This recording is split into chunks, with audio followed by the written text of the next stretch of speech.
it is still in infancy.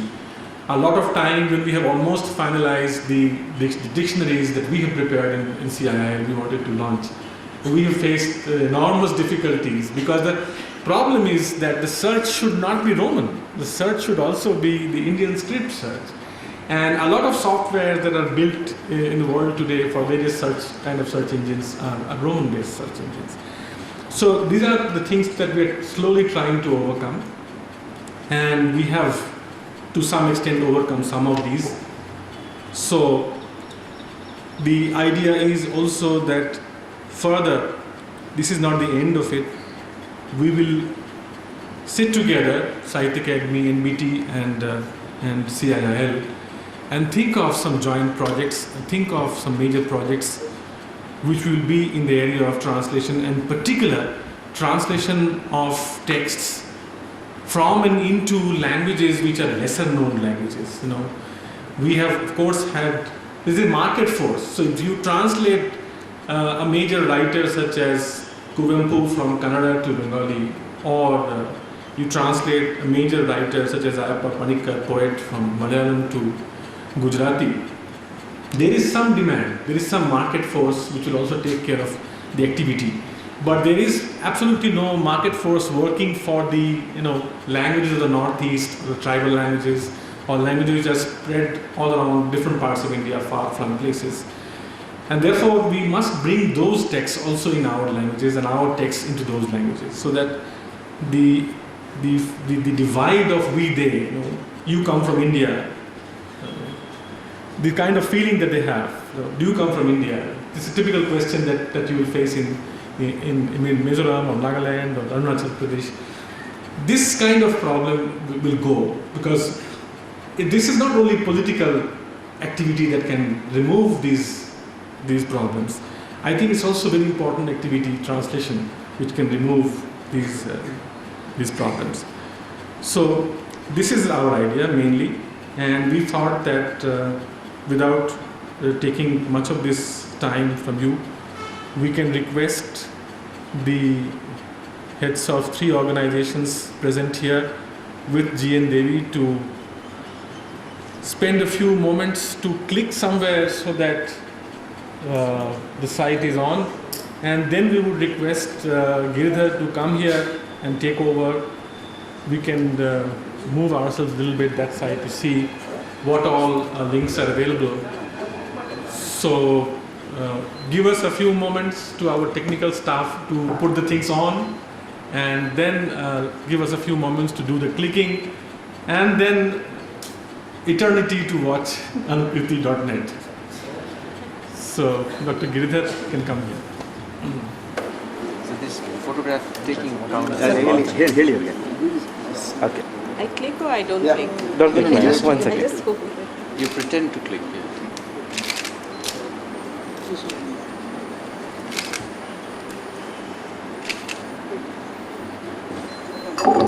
Be careful, watch out.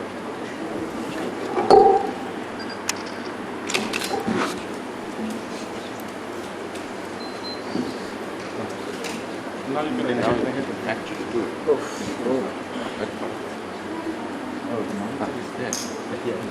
Yes. Which one of you guys? Yeah, Varsha. Sir, please. No, but not that. Click. You have to see that place. No, you see the That's why I place. have to. Yes. Yes. Yes. Right. Yeah.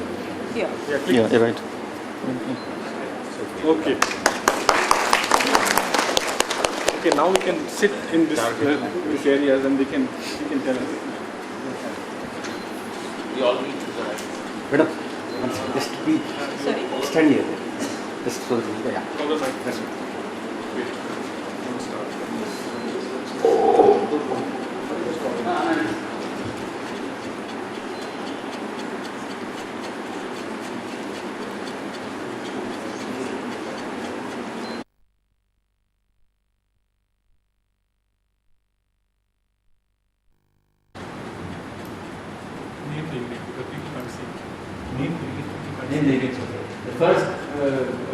The first volume is called A Short History of Translation Studies. And there are various units there, introduction and so on. Concept of history.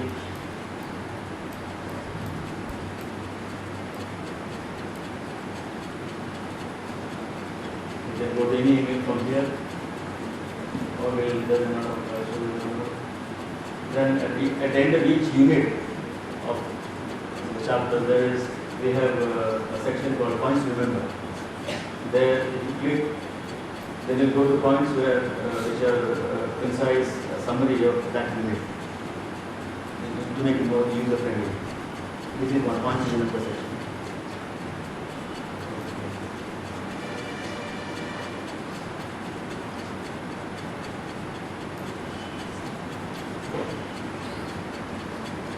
Okay. Now from here you can go to any area. And this is translation theory and allied disciplines. And then the structure and so on.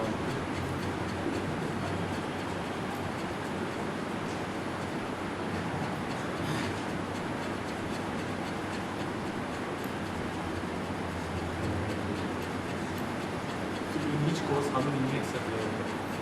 Which are the two courses? By each of the courses? How many units are there? Each course? 16 to 18 units. Each course. The translation theory, one course. Literary translation, another course. Writing. So this is about this.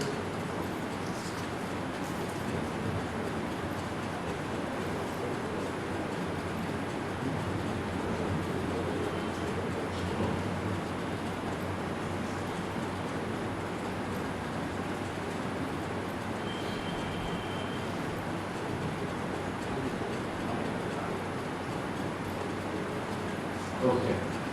And there are also other courses. There is a course given in CIIL, of which details are given there. There is a course given in English Kerala, of which course details are given. There are courses across the country of which details are given. People can write to there is contact information given. Okay, now we come to a link called tools. And there are codes which sort of begin each section. This says there is a code by default. Then we have some dictionaries here.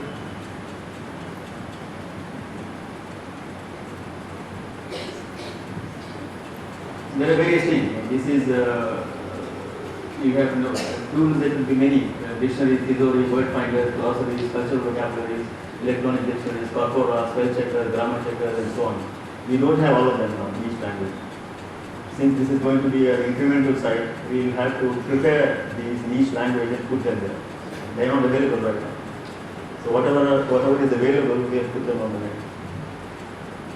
So all dictionaries that the CIIL has prepared are there. For instance, the Angami English dictionary that the CIIL has prepared is available here. Okay, the dictionary for the Sassi. In Angami is called I wrote the dictionary, so I know.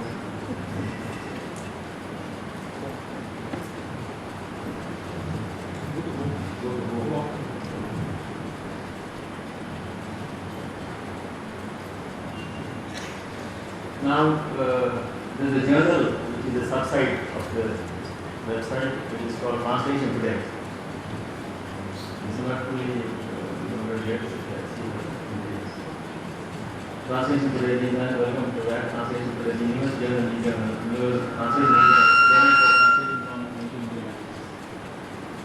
Arindam Chakraborty, Shri Bhattacharya, Dr. Giridhar, and esteemed friends in the audience.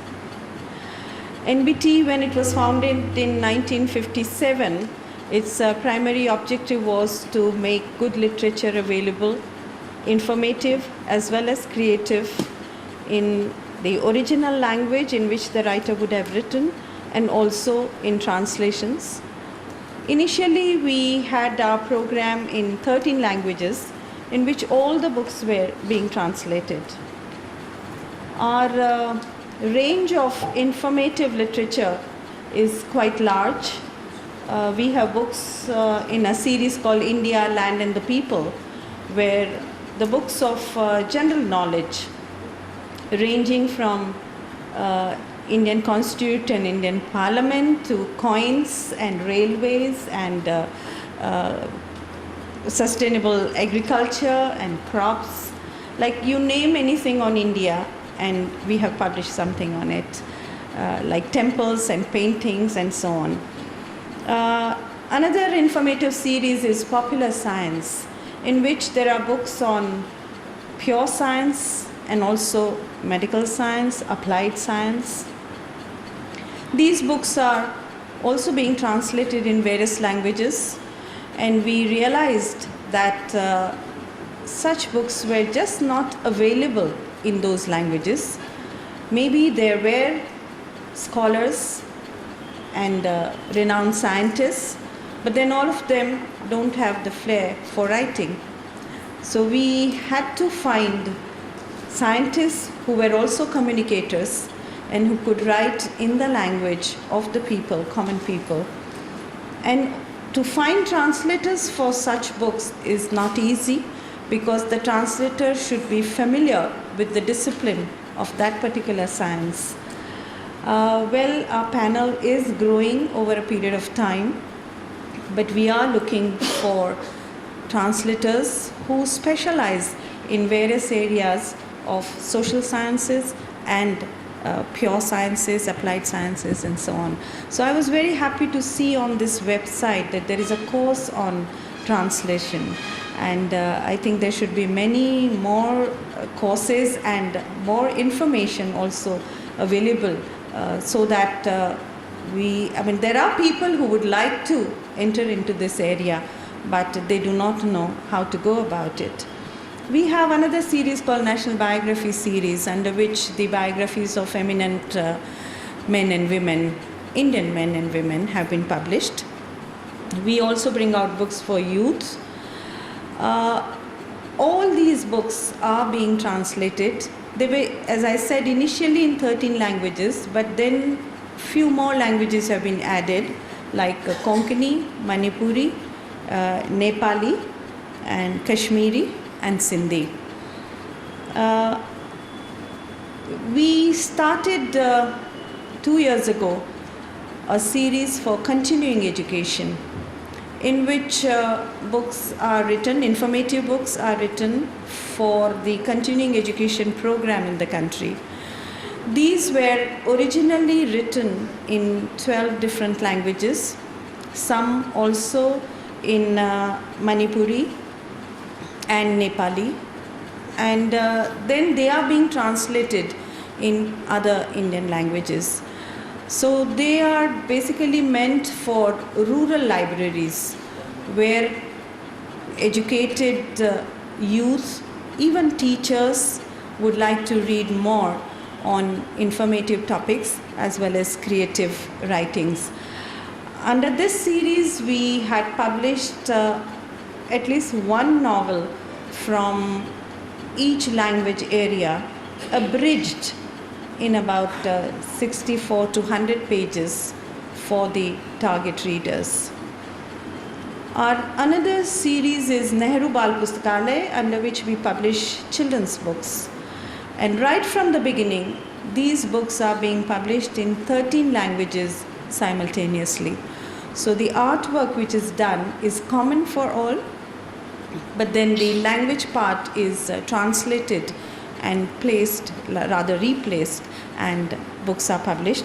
Here, with the help of Dr. Debi Pattanayak, who is the founder and of the CIIL, and has been helping us to get children's books into the languages of the Northeast. Almost 10 years ago, we had conducted a workshop in which 8 books for children were translated into Garo, Khasi, Aunaga, and such languages. Last year, we had another workshop in Gangtok, in which again he helped us to translate some more books into some more languages like Limbu, Newari, Boro, Bhutia, etc. We want to now go beyond children's books for the Northeast languages, and there again Dr. Pattanayak and Professor Udaya Singh has also promised to help us to bring out some of our books under the Creative Learning series, which is the series for teachers. These will be translated in the languages of the Northeast. Of course, titles will be selected by them mutually, but we would like to bring out, like to encourage teachers also to enhance their skills. Such books should be available in their mother tongues. So this is the project in offing. In our creative area, we have a series called Adan Pradan. Initially, we selected only 10 books from each language, which were translated in other 11 languages. But now there are many more in this because more languages have been added. Those are also being translated, and for the last few years we have started this program in English as well. So to begin with, 2 titles from each language, it can, like fiction, has been taken up for translation in English. There is another series called World Literature series that is also being translated. We have taken up literature of the countries about which we don't know much, like stories from Vietnam, Hebrew stories, stories from Africa, prose writings of Brazil. These have been brought out, and some more will be coming. These are also going into Indian languages. The first volume comes out in English, which is again a translation from the original language of the country.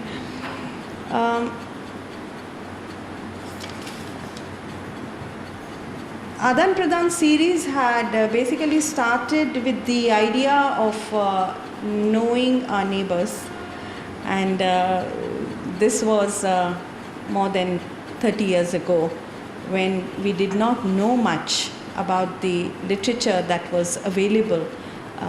Even like, of course, between Gujarati and Marathi there were lots of translations. Even Bengali was translated a lot in Gujarati, but Gujarati readers knew nothing about the writers of the south or of the north, like what's happening in Punjabi and so on. We had no idea. And after we entered into this, we realized that there is a tremendous need for translations, and there are some languages which thrive on translations because there is a hunger to get more information about these areas, but in informative side as well as literary side. But there is lack of information, and one cannot access to these books. So I would like to really thank CIIL for taking this initiative. Because of their initiative, we are all together, and we would like to see that we support them in a very strong and constructive manner. As a matter of fact, NBT has recently taken up digitization of its books, and we have started with English and Hindi. About 3,800 books are going to be digitized within 1 year. Maybe we can link up with CIIL, where translations will also be available. Anyway, I would like to thank you once again, and to all of you. Thank you.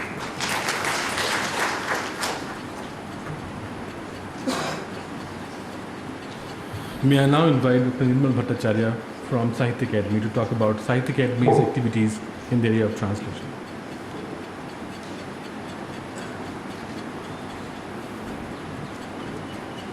Friends, I'd like to begin by congratulating the CIIL, particularly Mr. Giridhar and his colleagues, for what we just saw there. It's a stupendous work, I must say. And we are not aware of any such work having been done anywhere in India. I was exposed to one particular site. It's called translatortips.com, which I have been, visiting for the last 2 years. And they provide a lot of information. They provide a regular journal of translation there. And apart from this, they provide you service also, of course, on payment. on a nominal payment through your credit card. They will provide you service. They will put you in touch with the potential translator of your book. If you hit them and if you inform them that this is the particular book which I want to get translated in such and such languages, and I don't have the know-how, then they provide you that service. And even 2 years back, we didn't even think that such a thing is possible in our country also. So CIIL has led the way, and I can visualize a day when such services perhaps could be provided from this website also, Anukriti. Having said that, I must also share with you that I have a rather mixed feeling, standing here and requested by Udaya Narayana to speak about Sahitya Academy, because as per the program I am supposed to speak on collaborative venture. Now, when this collaboration of Sahitya Academy, NBT and CIIL began, sometime back to form this website Anukriti, I was with the NBT. So I collaborated on behalf of NBT with CIIL and Sahitya Academy. And today when the fruition is there, actually I am with Sahitya Academy. So in a manner of speaking, I perhaps helped in sowing the seed somewhere, and also I am reaping the benefit somewhere else. I would say it's a rather happy position for me. And if I may be allowed to share another happy coincidence, when Udaya Narayana was expressing his fascination for the coinage Anukriti, well, I was also secretly patting myself on the back, because that program of Udaya Narayana 8-10 years back, when 3-language poetry was translated into Maithili, and a book came out in Bengali, Anukriti, that was the title. Well, for it's just a happy coincidence that I was the sort of sponsor of that program also. In those days I was working in Calcutta as the Secretary of Sahitya Academy's Eastern Regional Office, and it is from the Eastern Regional Office of Sahitya Academy that workshop was organized, and Udaya Narayana was invited by me to be the director of the workshop, and that book was an outcome of that workshop. So in this way, somehow I find myself in a rather enviable position that in all such activities, in a small manner, I find myself involved, and I'm very proud of it. So far as activities of the Sahitya Academy are concerned in the field of translation, Udaya Narayana has already told you that there is a Academy award-winning translation project. But then apart from this, the award-winning translation project is focused only on literary translation. That is only on creative literature. It includes plays also, it includes critical writing also. But then apart from this award-winning project, Sahitya Academy has a classic translation project also, in which books which can be described as modern classics, but which for some reason or other didn't come within the purview of the Academy Award. Maybe partly because of its ancientness, or partly because certain framework of rules. Sahitya Academy Award is to be given to a book which has been published within the last 5 years. So maybe the author wrote it long back, and in those days the award was not there, and it didn't come under the consideration of the award. So such list is also there, so that it's a kind of complementing the entire gamut of translation activity. Award-winning books represent contemporary brilliance, contemporary excellence, whereas classic translation represents those areas where awards did not go, but those books are milestones in the development of a particular language. Now, apart from this, whatever book Academy itself publishes, for example, the makers of Indian literature series, small monographs on different authors. For example, the history of Indian literature series, history of Gujarati literature, history of Kannada literature, history of Maithili literature. This entire series, the books of this entire series are also translated mutually into all languages. So it is a kind of inclusive activity. Any book published by Sahitya Academy, suppose Sahitya Academy publishes an anthology of one-act play in a particular language. So that book will be taken up for translation into all the other languages. And So far as interaction and collaboration is concerned, NBT has a larger field because NBT doesn't concentrate only on literary translation. It translates all subjects, functional writing also, non-fiction and non-literary writing also. Mr. Giridhar very aptly pointed out that in many of our translation bibliography or in many of our recordings, documentation, non-literary translation activity, functional prose translation activity is usually left out. But believe me, if there is some professionalism which has grown in our country in translation activity, that is not in literary translation, but that is in the translation of functional prose, that is in the translation of non-literary books. There is a professionalism. There are bureaus which actually assign such works, and various embassies also encourages such works for their own functioning. So in NBT all these things are there, whereas in Sahitya Akademi literature is the focus, but at the same time this training of translators through workshops was one aspect which Sahitya Akademi took up long back, and quite a few good workshops were organized by Sahitya Akademi. Language to language, then regional workshops, national workshops. I can remember 2 very big national workshops which were organized in Delhi. Then regional workshops were held in different areas where interactions were amongst a few regional languages. Then language to language workshops were also there. At a point of time, the Academy thought that perhaps a separate body is necessary to facilitate such training and such workshops. Because it is not just enough for Sahitya Akademi or NBT to publish books of translation. That's a part function of a good publisher, publishing books of translation and thereby encouraging adan pradan. But then at the same time, it is also the duty of an organization like Sahitya Akademi to facilitate the growth of a group of translators, young translators, and who will know all the nuances of translation, who will have all the technicalities at their beck and call, and who will have some theoretical grounding also. Because all of you know that gone are those days when translation activity was just someone who knows a little of this language and this is my mother tongue, so I am entitled to translation. No. These days translation is a very serious activity, and a lot of theories have come up regarding translation, and these days translation activity is in the bracket of socio-anthropological research also. Culture specific, transfer of culture specific, these things are problematized, and these are discussed, and how this is to be done. The transcreation no longer holds sway. Earlier in our younger days, it was transcreation, bhavanubad. That okay, I have read this poem, I am translating it. If I do not find a correct equivalent of Michelangelo, I make it Jamini Rai.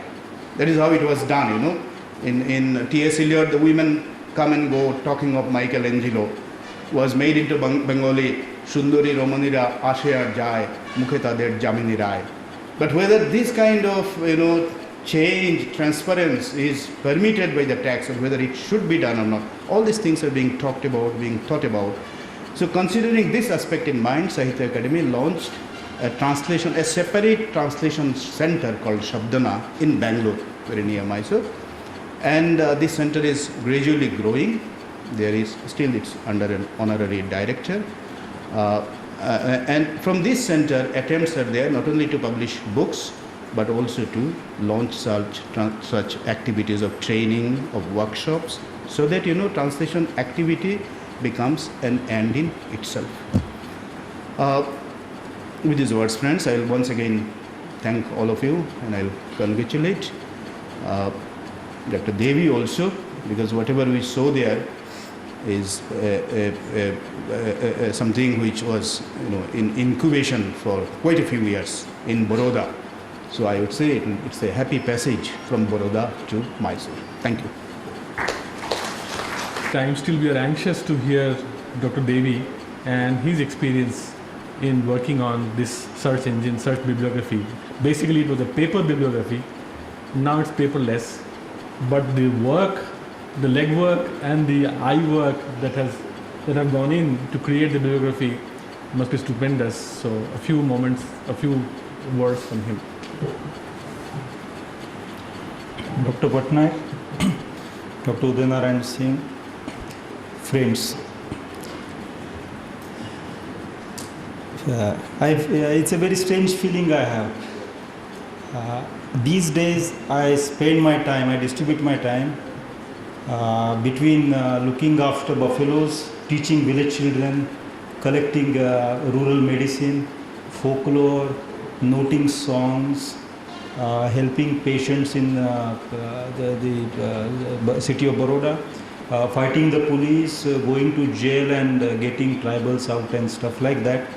In my spare time, I produce books of tribal literature in bilingual editions and also with Roman transliteration and trilingual translation, which the Sahitya Academy publishes. In the spare time, I write newspaper articles for my survival. And in the spare time, I write a few philosophical essays. And in the spare time, I do some academic work. This kind of life I have been living for the last 7 or 8 years. And for me to think of what mistakes, what terrible crimes I did in my academic avatar is to force myself back into the past and to try hard to recall a life that I gave up. But I'll do it. I will do a kind of anuvad of my memory of what I did with this translation bibliography. When I was young, I ran a translation magazine with a very eminent Gujarati writer, Suresh Joshi. It was a bilingual journal. It appeared in Gujarati, it appeared in English. It was called Setu.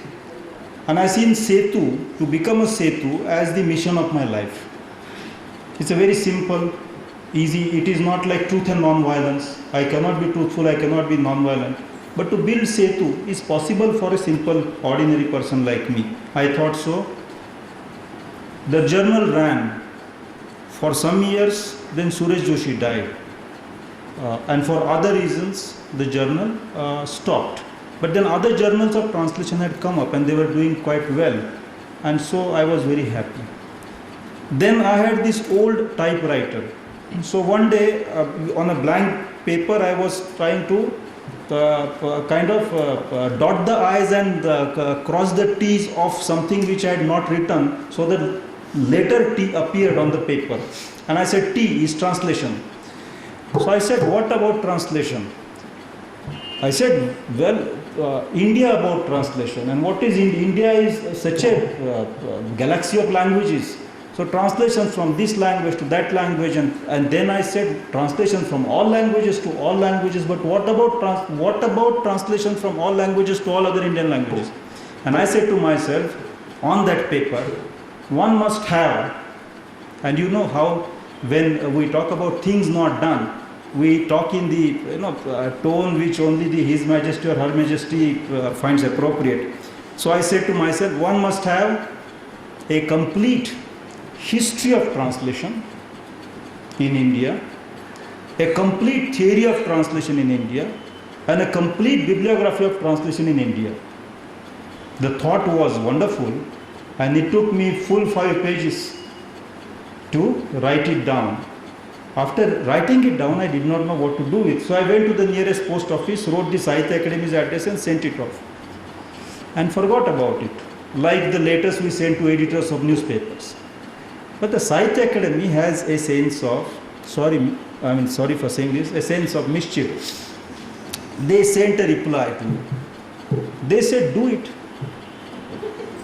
It was exactly 2 lines reply. And that 2-line reply became a kind of death sentence for me, almost for 8 years. They said, do it. It was difficult. I must confess it was difficult. But I was young, and I was and have been foolish, and I took that letter seriously. I should not have. I should have grumbled about it. I should have raised 100 difficulties. I should have asked for remuneration. And but I said, well, I'll do it. I had lot of spare time in those days. I used to teach at a university. I began. And I exhausted the library that the Baroda University Library is fantastic. Excellent library. I love it. It is inadequate in many respects, but it is very challenging because of its inadequacies. It eggs you on to find more. Then I said to the Sahitya Academy, why don't you help me please? They said, why did you not ask us earlier? Come to Delhi. I could not go to Delhi, but they sent a man with many boxes of papers, paper powder and cockroaches to Baroda. And these boxes, when I opened, I found Maithili, Manipuri, Assamese bibliographies prepared in the 60s, 70s, 80s. This was a great help. I then contacted Mr. Krishnamurthy in Bangalore and Professor, my friend Nirmal, Kanti Bhattacharya forgot that he had a major role to play in the bibliography project as well, not just the National Book Trust and Anukruti, but that he is modest. He convened a meeting in Calcutta of the Eastern people, of those scholars who had prepared those bibliographies. And we held these meetings, and finally I decided that the time has come to finalize the bibliography. So I sat down with my typewriter and typed out about 4,000 pages of the bibliography, knowing that it was far too incomplete, because I imagine in a really good bibliography of translations in India from all languages A to Z, Assamese to Urdu, back into Assamese to Urdu, and from English to Indian languages, and from Indian languages to European languages, and from Sanskrit ancient to modern, and from modern to an apparently ancient language, still an ancient language kept apparently alive in our times, and so on. All that, I thought an ideal bibliography would have about 80,000 entries.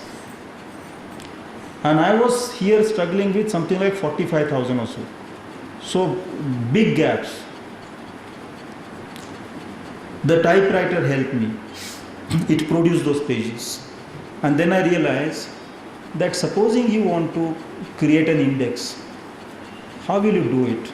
It was easy for me to create index for my critical books. It took a couple of days because the books used to be 150 pages. But this was massive, 4,000 pages. How do you create an index? And the indexes, I think they're called indices, they ran into a couple of thousand pages themselves, because I wanted an index for translator first, making the original author secondary, and so on. At that stage I purchased a computer. This was in 92. And for 3 years with that computer and a small room in Baroda, I had wonderful time. And this work on the bibliography went on. I was very close to publishing it in the textual form in 95. I was about 3 months away from the textual publication of the bibliography in 95. But then the Sahitya Academy said, but sir, you have not written your history of translation. What about that? I said, I produce a book of theory of translation, which includes texts from Gautam Buddha to our times. And I will mail it to the Anukruti site now. That is also not published, but will be published by Sahitya Academy very soon. History of translation I want to do someday. But when I finish chasing those policemen and looking after my buffaloes and my village schools, and someday I will retire from that and return to translation history. If somebody else does it before that, I'll be very happy. But from 95 onwards, this work remained kind of locked, and the cockroaches sent from Sahitya Academy in 89 came back to life in my office and started playing with the electronic copy, the floppies of the bibliography in the box. And then last year, like an angel's voice, came a call from Mysore And Udaya, whom I known as a friend for many, many years, said, why don't we think of putting it in the public domain? Actually, I must confess that all that is in the bibliography is stolen by me from the public domain. But that is the fun of translation. Translation is, after all, a big plunder. And that is why it is so exciting. That is why it is so exciting. So, I thought this idea of putting it in the public domain was just fascinating. So, I made a quick visit to Mysore, brought the floppies over here, and I was waiting with great excitement for this event to happen. The gaps in the bibliography are so many that if you look at it very seriously with the correct number of glasses, you might want to kill me. But please don't do that. Please don't do that. Because if you don't kill me, and if we work together, we might probably do something good for the Anukruti site, which is our collective national and international responsibility. Because if in this country we do not worship translation, since all forms of our worship present today with us have come to us through translation, if we do not worship translation, where else will translation find a motherland in the world? I think India is the motherland of translation, and we must give it its proper, respectful right of citizenship. And therefore, let us not fight over what is there, but let us try to recreate it in a much better way. Today is a historical event for translation in India. The great thing about history is it goes on, and we must create yet more history in the years to come. I congratulate all of you here, present here today, for being here today, for witnessing history. And I thank the Central Institute of Languages. My own institute is called Varsha. And Bhasha, like the Indian Federation, has attraction for the center. So Central Institute of Indian Languages is being thanked by G.N. Debi with all his gratitude and from the depth of his heart. Namaste.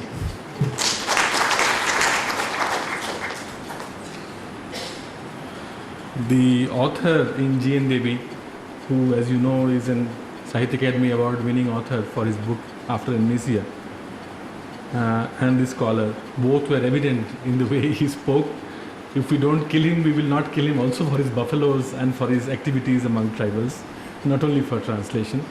But I thank him and also fondly remember the association with Suresh Joshi that he talked about, because my first job in my life was in Baroda.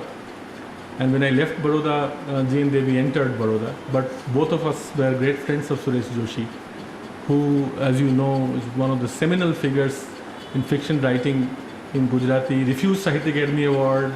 He was just an idol for almost all young writers those days. A very, very lovable man. So also remember very fondly at this moment, because these are the people who have contributed so much to develop Indian literary scenes.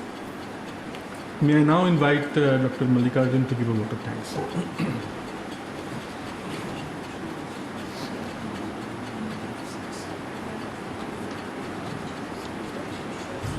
Institute of Indian Languages has launched its second website, Anukruti.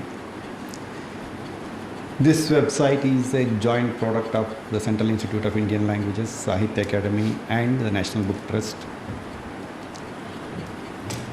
We have heard Dr. Varsha Das of NBT, Nirmal Bhattacharya of Sahitya Academy. We are grateful to them for being partners of this Anukruti site. Professor G.N. Debi gave the database that he had prepared for many years to us for inclusion in the Anukruti. on behalf of the Central Institute of Indian Languages and on behalf of everyone present here, I thank him for this kind gesture. Dr. Giridhar showed some of the PGTDS courses in the site. The University of Hyderabad gave us permission to include the electronic versions in our site. We are grateful to the University of Hyderabad also. This Anukruti site is the dream of our director UN Singh. Dr. Giridhar, my friend and colleague, and his team worked for nearly 1 year to make this dream of Professor UN Singh a reality. I, on my behalf and on behalf of everybody present here, thank Giridhar, Professor Udaya Singh and Giridhar's team for doing this. Our former director, Dr. Debi Pattanayak, is with us here today. The employees of the Central Institute of Indian Languages owe a lot to him. It is my duty to say thanks to him on my behalf and on behalf of everybody present here and also on behalf of the Central Institute of Indian Languages. A program like this or a site like Anukruti or a site like CIIL.org cannot be handled by one individual or a group of individuals or some people who are present here. There will be many people and many hands working behind the scene. It may not be possible for anybody proposing vote of thanks from here to name everyone, but without the help of those unseen hands, no program, no activity can become a success. I thank all those colleagues of mine who have helped us in organizing this program and also in building this site. This Anukruti.net, the technical support and other things have come from Unicom, and Unicom is represented in our institute by Mr. Maltesh. I think every day 10 times he will be running around between CIIL and his office.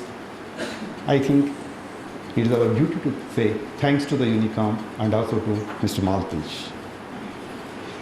The press is giving positive publicity to the activities of the Central Institute of Indian Languages. We are grateful to them. Also, all of you are present here on this occasion. I thank all of you. Here is an announcement. In few minutes from now, you can walk down to our quadrangle. We have arranged tea. After tea, all of you are requested to kindly come back to this hall at exact 11:55 for Professor Arindam Chakraborty's lecture. I also thank Professor Arindam Chakraborty to be present here for the launching of this site. He is going to deliver our second lecture of our Foundation Day lecture. Thank you.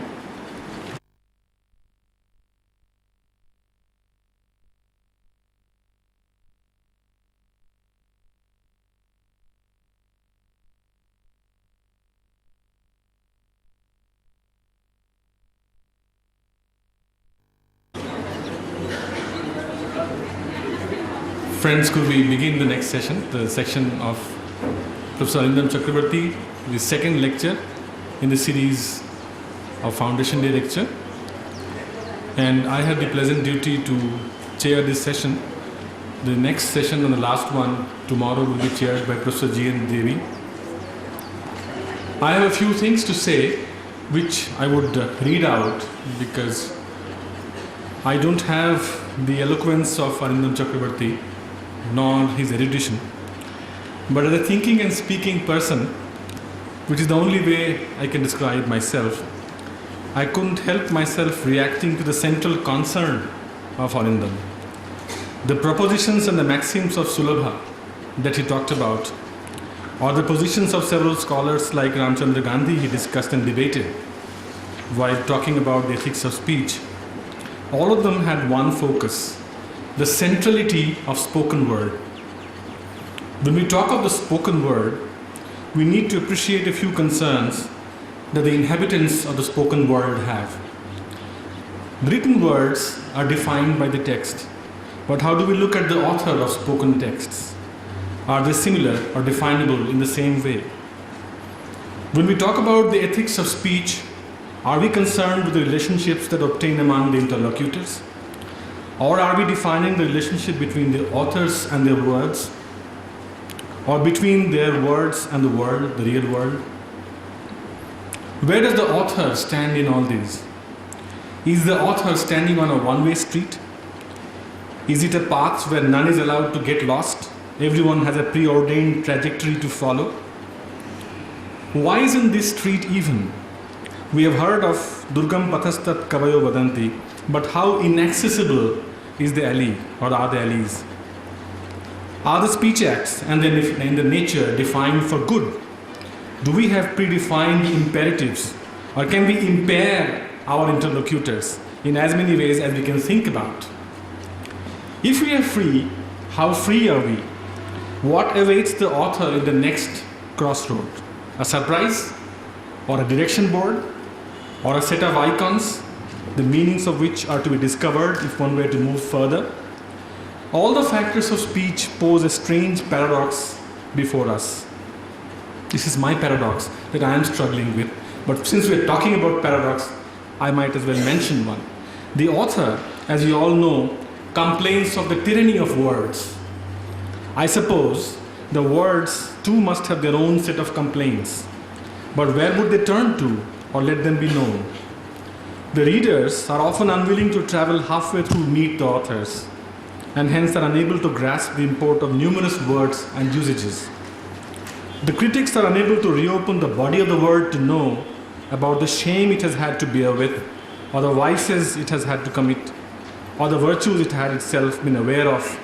In short, a word is often unwilling to reveal herself before a critical eye, before someone who lacks empathy. The commentators, interpreters, and translators have this dilemma of being twice removed from the text. First, in terms of the medium of language, and secondly, in terms of creativity. For all that this community has done in the few thousand years of history of civilization, the translators are more misunderstood and underrated than anyone else. As linguists, we are often tied by our own version of twin urge theory and the paradox that we have to deal with, namely the urge of being committed to the primacy of speech over writing and yet be concerned with written texts like true philologists. Then there is this urge of trying to track down and image the internalized rules of mental grammar of an ever elusive native speaker and yet be aware that language keeps on changing from one moment to the next, and the Saussurean synchrony is therefore a mirage. Let us take a look at the problem that words create because of their grammaticality characteristic. What does the grammar do to words? First, grammars define a text and its context. Second, grammar frames the rules of communication or whatever is the more economical way of making sense. Thirdly, grammars author patterns that weave newer and newer expressions, constructs that are possible but are not normally available. Fourthly, grammars also demarcate the boundary that authors are expected to confine to. Any form of grammatical violation, purposeful or otherwise, is considered to be a deviation from the norm, a challenge our authors like to accept so as to redefine these norms. Fifthly, for many travelers who are uncertain about the way our written languages work, before it becomes too dark for speech to take over, grammars act as reference points. So much for the defense of grammar. Such being the interrelation among all the players in both spoken and written world of man, what could we do to enlarge our grammar? To accommodate in it the pragmatic parameters of speech that Arindam has hinted at.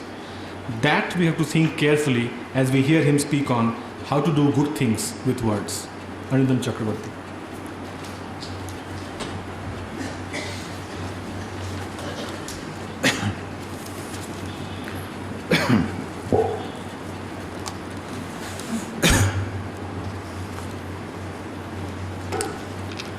Om Asharana Jana Lajja Varane Krishna Kalpaha स्वमति बहुमतानां गर्वः सर्वतुल्यः विबुध सदसिवादे बोध वैशद्यदाता मनसि लसतु सीताराम नामा गुरुर्नः वीर बाधक विपक्ष भक्षिणी धीर साधक सपक्ष रक्षिणी साक्षिणी मम सदाधितिष्ठतां साक्षिणी सकल संविदां परा.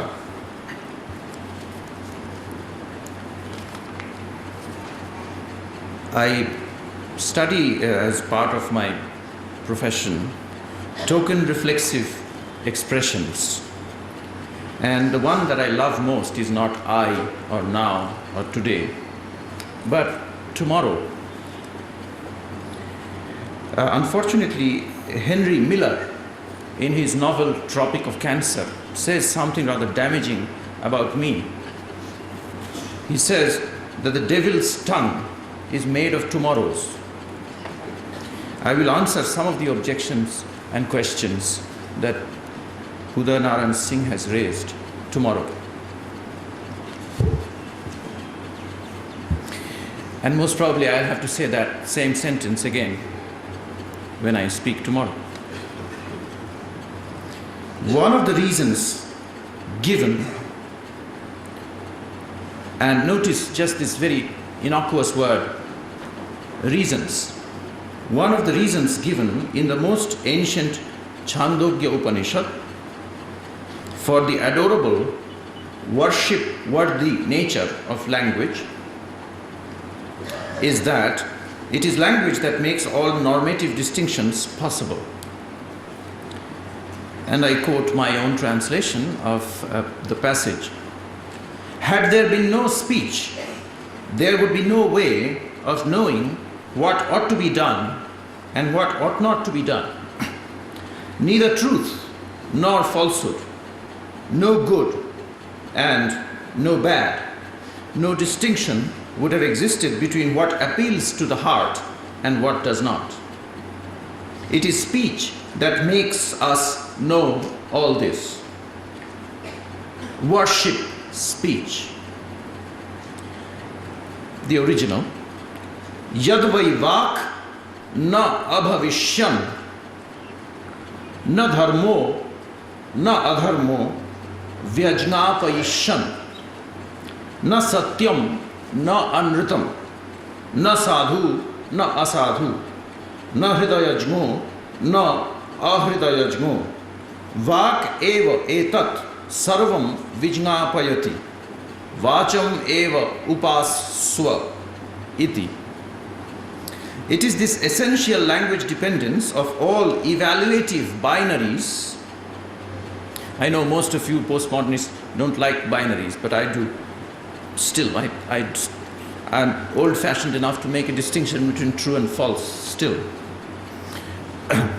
And all our senses of duty, virtue and vice that Bhattacharya has later on canonized in the first book of his three-part magnum opus of Sentences and Words, that's the title of the book.